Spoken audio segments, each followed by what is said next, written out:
ইসলামে শহীদ হওয়ার মর্যাদা অপরিসীম। মহান আল্লাহ তাআলার কাছে শহীদদের জন্য রয়েছে অসংখ্য পুরস্কার। পবিত্র কোরআনে আল্লাহ তাআলা শহীদদের সাধারণ মৃতদের সঙ্গে তুলনা করতে নিষেধ করেছেন। আজ আমরা এ সম্পর্কে বিস্তারিত আলোচনা করব। দেশ জুড়ে যখন বন্যা চলে, বন্যার পানিতে অনেক মানুষ মারা যায়। তাদের কারো স্বজন দাফন করার আগে দেখতেও পারে না লাশ কোথায় পানিতে ভেসে যায়, সেটা জানতেও পারে না কেউ। কিংবা কোনো সড়ক দুর্ঘটনায় দেখা যায় অজ্ঞাত অনেক লাশ। মুখমণ্ডলের চেহারা এমন বিকৃত হয়ে যায় তার চেহারা শনাক্ত করা যায় না। এমন মৃত ব্যক্তির জন্য হাদিসে আছে ঈর্ষণীয় মর্যাদা আর তার স্বজনদের জন্য হৃদয় শান্ত করার মতো সান্ত্বনা। হযরত আবু হুরায়রা রাদিয়াল্লাহু তাআলা আনহু হতে বর্ণিত, রাসূল পাক সাল্লাল্লাহু আলাইহি ওয়াসাল্লাম বলেছেন, পানিতে ডুবে, কলেরায়, প্লেগে ও ভূমিধসে বা চাপা পড়ে যারা মারা যায় তারা শহীদ। সহিহ বুখারী হাদিস 720। আরেক হাদিসে এসেছে, আব্দুল্লাহ ইবনে জাবির রাদিয়াল্লাহু আনহু তার বাবার সূত্রে বর্ণনা করেন, রাসূল সাল্লাল্লাহু আলাইহি ওয়াসাল্লাম তার বাবা জাবেরকে রোগশয্যায় দেখতে গেলেন। তার কাছে গিয়ে দেখলেন নারীরা কেঁদে কেঁদে বলছে, জাবের, আমরা মনে করেছিলাম তুমি আল্লাহর রাস্তায় শহীদ হবে। তখন রাসূল সাল্লাল্লাহু আলাইহি ওয়াসাল্লাম বললেন, আল্লাহর রাস্তায় শহীদ না হলে তোমরা কাউকে শহীদ মনে করো না? এমন হলে তোমরা শহীদদের সংখ্যা একেবারেই কি অল্প? আল্লাহর রাস্তায় নিহত ব্যক্তি শহীদ, পেটের পীড়ায় মৃত ব্যক্তি শহীদ, আগুনে পুড়ে মৃত ব্যক্তি শহীদ, পানিতে ডুবে মৃত ব্যক্তি শহীদ, কোনো কিছুর নিচে চাপা পড়ে মৃত ব্যক্তিও শহীদ, নিউমোনিয়া জাতীয় কঠিন পীড়ায় মৃত ব্যক্তিও শহীদ, যে নারী গর্ভে সন্তান নিয়ে মৃত্যুবরণ করে সেও শহীদ। আবু দাউদ হাদিস 3111। সুতরাং ভয়ঙ্কর বন্যায় পানিতে ডুবে যাদের স্বজন মারা গেছে তাদের মনে রাখতে হবে মৃত স্বজনরা শহীদ হয়েছেন। তারা এরই মধ্যে আল্লাহর কাছে বিশেষ মর্যাদাপ্রাপ্ত বান্দাদের অন্তর্ভুক্ত হয়ে গেছেন। ইবনে মাজা শরীফের 2803 নম্বর হাদিসে এসেছে, রাসূল পাক সাল্লাল্লাহু আলাইহি ওয়াসাল্লাম বলেন, তাহলে আমার উম্মতের শহীদদের সংখ্যা তো খুব কম হয়ে যাবে।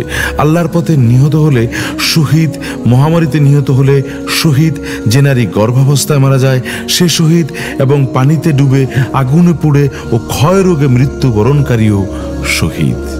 মুসলিম শরীফের 4732 নম্বর হাদিসে এসেছে, তাদের রূহ সবুজ পাখির পেটে রক্ষিত থাকে যা আরশের সাথে ঝুলন্ত দীপাধারে বাস করে। জান্নাতের সর্বত্র তারা বিচরণ করার পর দীপাধারগুলোতে ফিরে আসে। আল্লাহ যখন তাদেরকে কোনো আকাঙ্ক্ষা আছে কিনা জিজ্ঞেস করেন তখন তারা বলে, আর কি আকাঙ্ক্ষা থাকতে পারে, আমরা তো যথেচ্ছাভাবে জান্নাতে বিচরণ করছি।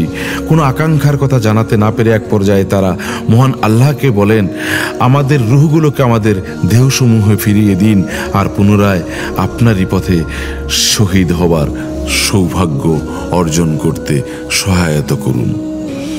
জাবির ইবনে আতিক রাদিয়াল্লাহু তাআলা বর্ণিত, রাসূল পাক সাল্লাল্লাহু আলাইহি ওয়াসাল্লাম ইরশাদ করেছেন, আল্লাহর পথে মৃত্যুবরণ করা ছাড়াও 7 প্রকার শহীদ রয়েছে।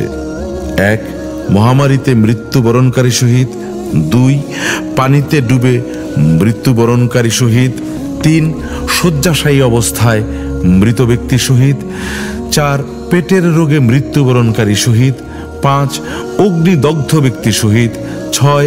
যে ব্যক্তি ধ্বংসাবশেষের নিচে পড়ে মারা যায় সেও শহীদ। এবং সর্বশেষ সন্তান প্রসব করতে মারা যাওয়া নারীরাও শহীদ।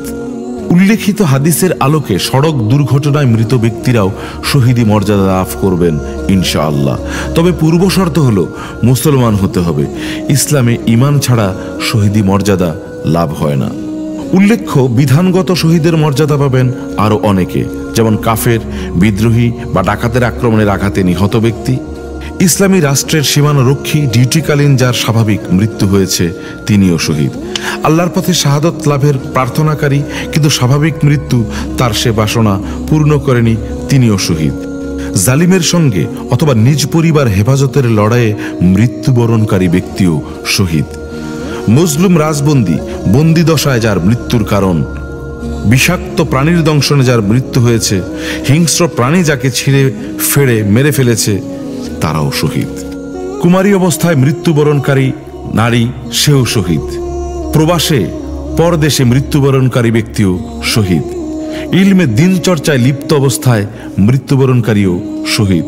সওয়াবের আশায় আজান দেয় যে মুয়াজ্জিন, তিনিও শহীদ। সত্যবাদী আমানতদার ব্যবসায়ী, তিনিও শহীদ। উম্মতের ফিতনা ফাসাদের সময় যিনি সুন্নতের উপর অটল থাকেন, তিনিও শহীদ। যিনি রাত্রিবেলায় অজু করে শয়ন করেন এবং ওই ঘুমেই তার মৃত্যু এসে যায়, তিনিও শহীদ। জুমার দিনে যিনি মৃত্যুবরণ করেন, তিনিও শহীদ। দৈনিক চাশতের নামাজ আদায়কারী, মাসে 3 দিন রোজা পালনকারী এবং ঘরে সফরে সর্বদা বেতের নামাজ আদায়কারী ব্যক্তিও শহীদ। দৈনিক 100 বার দরুদ পাঠকারী ব্যক্তিও শহীদ। যে স্ত্রী তার সতীনের প্রতি তার স্বামীর অন্যায় ভালোবাসার দুঃখ সয়ে মৃত্যুবরণ করে, সেও শহীদ। মহান আল্লাহ তাআলা যেন আমাদের মৃত্যুকে সহজ করে দেন। আমাদের পরিবারের মধ্যে যারা অপঘাতে মৃত্যুবরণ করেছে, তাদের শহীদি মর্যাদা দেন। আমিন। আল্লাহর সন্তুষ্টির উদ্দেশ্যে তৈরি আমাদের এই কথাগুলো যেন ছড়িয়ে পড়ে, এজন্য সাবস্ক্রাইব, লাইক, কমেন্ট ও শেয়ার করে আপনিও আমাদের সঙ্গে থাকুন।